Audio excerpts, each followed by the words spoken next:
ዛሬ ባለው ጉዳይ ላይ ብዙ ሰዎች አስተያየት ሰጥተዋል። በዛሬው ጉዳይ ላይ በረከት ወጣ ብዙ ነገር ብላለች። በተለይ ሞር ፎከስ ያደረገችው ሶሻል ሚዲያ ላይ ያለውን ፒፕል ነው እየረገጠች የነበረችው እና የከሰሳት መንግስት የምትራገጠው የሶሻል ሚዲያ ሰው እሱ ነገር በጣም አስቆኛልን። አንተ ያየኸው ነገር ምንድን ነው? በዛ ጉዳይ ላይ ምንድን የታየ ምንድን የሆነው? እኔ ቅድምም ስነግራቸው ነበር። ነገርየው እሷ እንደምታወራው ቀላል ነገር አይደለም። ያ አይደለ? አንደኛ ኢንቨስተር ናት እኮ። ያ ኢንቨስተር ሀገሪቱ ውስጥ በትልቅ ካፒታል የምትንቀሳቀስ ጠቅላይ ሚኒስትሩ ከአንዴም ሁለቴ እርሻዎቿን የጎበኙላት የሴት ነጋዴዎች ማህበር ፕሬዚዳንት የሆነች ስታተሷን ማወቅ የተሳናት ነገር ግን ትልቅ ስታተስ ያላት ነው። በረከትን በአጭሩ ለመግለጽ ያህል እውነት ለመናገር የዚህ መንግስትን ያህል የዚህ መንግስት የእሷን ያህል ያከበረው የለም። የእሱ እኮ ነው። እኔም ግራ ይገባል። በጣም ነው ያከበራት። ግን ምንድነው ኦቨር ተለጠጠች። ከተፈቀደላት የመጫወቻ በላይ የተለጠጠች ይመስለኛል። ብዙ ነገር ውስጥ ገባች። አሁን ነዳጅ ምናምን 8 ሚሊዮን ምናምን ዝም ብላ ከኋላ ኪስ የምታወጣው በምግብ ቤት በሬስቶራንቶች ደረጃ ላይ ምናምን ኮንሱም የሚደረግ ነገር ነው። እሱ አይደለም። መንግስት ደህንነት አለው፣ ፖሊስ አለው፣ እነዚህን ተቋማቶች ይመራል። ኢንቨስተሮች ምንድነው የሚውሉት፣ ምንድነው የሚናገሩት፣ ምንድነው የሚያስቡት፣ እያንዳንዱን አናሊሲስ ይሰራል፣ መንግስት ይከታተላል። ሲመስለኝ እንደ አንድ ፖለቲከኛ እኛም እዚህ ፖለቲከኞች ስናወራ በጋራ የተግባባንበት ነገር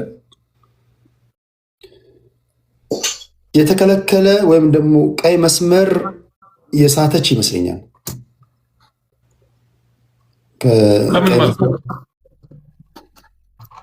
ለምሳሌ አሁን እሷ በህጋዊ መንገድ ፍቃድ አላት፣ ፍቃድ አለኝ ነው የምትለው። ግምት ነው እኔ የምነግርህ። ይሄ ቅድም ሳስደምጣቸው ነበር። አንድ መድረክ ላይ በባለቤቷ በኩል እነዚህ የመሳሪያ ምናምን ትነግዳለች። ኢሮፕ ውስጥ ላይሰንስ አለው ትላለች እሷ። እንግዲህ ይሄ ላይሰንስ መሳሪያ፣ ድሮን፣ ሞርታር ምናምን የምትሸጥበት ነው። ኢትዮጵያ ውስጥ ነው እሷ የምትሸጠው? ወይ ኢትዮጵያ ውስጥ እነዚህ ሪቤል ፎርሶችን አናማክርም ነው የምትለው። ግን የምናማክረው አፍሪካ ውስጥ ያሉ እነዚህ ህጋዊ መንግስቶችን እናማክራለን። ያው እንሸጣለን ስትል ለእነሱም ነው እንዴ። ራስ ላይ ገመድ ታንጠለጥላለህ እንዴ?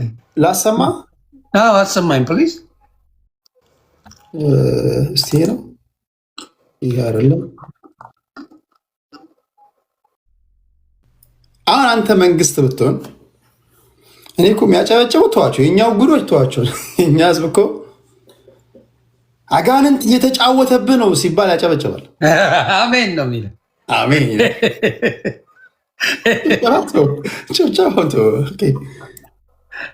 አሁን አንተ መንግስት ብትሆን አገር ላይ እያንዳንዱ ነገር ሪፖርት ይመጣልሃል። የደህንነት ሰዎች አይደለም በዚህ ደረጃ የእያንዳንዱን ሜጀር የሚባሉ ነገሮችን ያያሉ። አሁን ድሮን፣ ሞርታር ህጋዊ ፍቃድ አለኝ ብላለች። ህጋዊ ፍቃድ ሊኖራት ይችላል። አውሮፓ ውስጥ ህጋዊ ፍቃድ አላት። አማጽያንን ሳይሆን እውቅና ያላቸውን ወይም ደግሞ ሌጂቲሜት የሆኑ መንግስታቶችን ነው የምናማክረው ስትል ይህን ስትሰማ አገር ላይ ኢንቨስትመንት ፍቃድ ወስዳ በእርሻው ዘርፍ የተሰማራች ባለሀብት ከሆነች ጎን ለጎን መሳሪያ፣ ድሮን፣ ሞርታር ምናምን የሚሸጥ ከሆነ ክትትል ታደርጋለህ አታደርግም? አብሶሉትሊ። ምን ጥያቄ አለው? ምን ጥያቄ አለው? እያንዳንዱ ነገሯን ወደ ኬንያ ስትሄድ፣ ወደ ቦረና ስትሄድ፣ ወደ ሶማሌ ስትሄድ ይሄን ካልሰራ ምኑን ሰራው ነው የሚባለው። መላምት ነው። እንደ አንድ ፖለቲካውን ስንተነት ነው ይሄ ዝም ብሎ የሻይ ቤት ወይም የምግብ ቤት ጉዳይ ቲክቶክ ላይ አንዱ አስገብቶ ቆይ የማውቃቸው ኮኔክሽኖች አሉ አነጋግርልሻለሁ ፈታልሻለሁ የምትለው አይደለም። ጠቅላይ ሚኒስትሩ የሚያውቁት ጉዳይ ነው። አብሶሉትሊ። ምክንያቱም አብይ በደንብ ያውቃታል። 2 3 እሷን ጎብኝተዋል፣ አይተዋል። በደንብ አድርጎ እንትን ብለዋል። ፕላስ ደግሞ ብልጽግና እንደግፋለሁ የምትል ናት። ብልጽግና በጣም አድርጌ የምደግፍ ነኝ የማግዝ ነኝ ካለች ያንን ሁላ ከሆነች በኋላ ጥያቄ ከቀረበ እንዳለው ቴዲ ከገደቡ ያለፈ አይነት ከህግ ያፈነገጠ ነገሮች ላይ በጣም ኢንቮልቭ አድርጋለች ማለት ነው። ይህም ባረግ ደግሞ አገር ቤት ናት ወይስ የወጣች ነው የሚመስልህ? እኔ አገር ቤት ነች ነው የምትለው እሷ። አይመስለኝም። አገር ቤት አይደለችም አይደለ? አገር ቤት ሆና እንደዚህ በድፍረት ትናገራለች የሚለው ሀሳብም አይመጣም። እሷ ግን በጣም የተለጠጠች ናት። ሁሉን ነገር እንደምታደርግ አንዳንድ ጊዜ መንግስት ኢንቨስተር ብትሆንም በረጅም ገመድ አስሮ ነው የሚለቅ። ትክክል። አይ እሱማ የታወቀ ነው።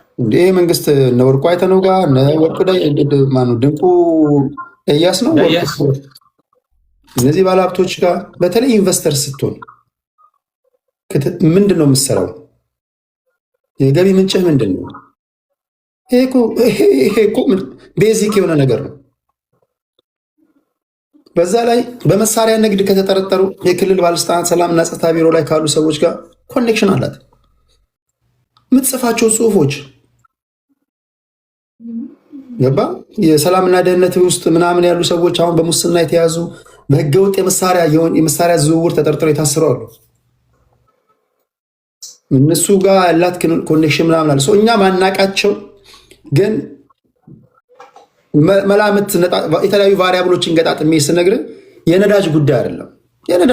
የነዳጅ አይመስለኝ በዛን ያህልም ተጋኖ የነዳጁ ይወራል ብዬ አላስብኩም። ግን 8 ሚሊዮን ብር ከሆነ ለእሷ እንዳልኩ ብዙ ነገር ኢትዮጵያ ላይ በአሲያን ኢንቨስት ያደረገች ሰው 8 ሚሊዮን ብር ብላ አትጨቃጨቅም ባይ ነኝ። 8 ሚሊዮን ብር እኮ ሙሰማ ሻይ ቤት እኮ አለው ካፒታሉ።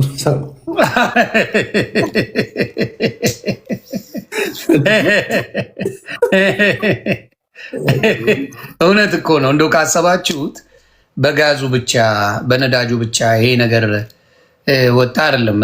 እንደሚሉት ከሆነ ከ2 ቢሊዮን ብር በላይ ነው።